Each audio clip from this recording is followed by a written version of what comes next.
ઓહો વાલી, હવારના પોરમાં કઈ આરતીની તૈયારી છે? શીતળા માતાની.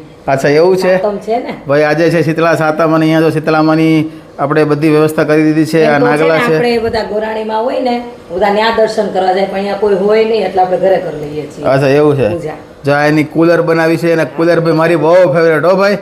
અમે નાના હતા ને એટલે સ્પેશિયલ વાટ જોતા કે શીતળા સાતમ આવશે ને અમને કુલર ખાવા મળશે. એટલે કોની આ કુલર ફેવરેટ છે એ જરા ખાસ કહેજો. બાકી આ માતાજીની ચૂંદડી છે, આ નાગલા છે અને અહીંયા માતાજી અને આ બસ એની આરતીની તૈયારી છે. અહીંયા મોબાઈલમાં ભજનો હાલે છે મહાદેવના અને અહીંયા સ્ટવની પણ આપણે પૂજા કરી નાખી છે. એટલે ઘણા લોકો પહેલી શીતળા સાતમ હોય આપણે કૃષ્ણ પક્ષવાળી, ઘણા શુક્લ પક્ષવાળી ઉજવતા હોય અને મારા મમ્મી છે એ બે ઉજવે. બા જય માતાજી. જય માતાજી.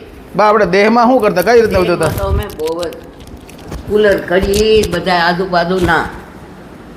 આજુબાજુના બધા જઈ બાયુ બધા ભેગા થઈને ઠેઠ ખોડિયાના પાદરમાં દાતા. કેમ ન્યા?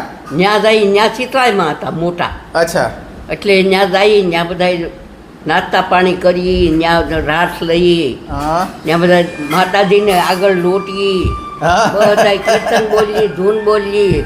શ્રાવણ મહિનો એ ત્યાં બપોરા કરીને પછી ઘરે આવી. અચ્છા એવું છે એમ ને? હા, અમે તો ઘરે બહુ સાતમ ઉજવી, બહુ સાતમ રહ્યા ને. એમ ને હા ભાઈ, આવી રીતના કોને કોને સાતમ ઉજવી છે અને મારી જેમ કુલર કોને કોને ભાવે છે ખાસ કહેજો. બંધાઈને શીતળા સાતમની ખૂબ ખૂબ શુભેચ્છાઓ. માતાજી હવને તાજા મજાને સુખી રાખે, બધાને સુખિયા કરે.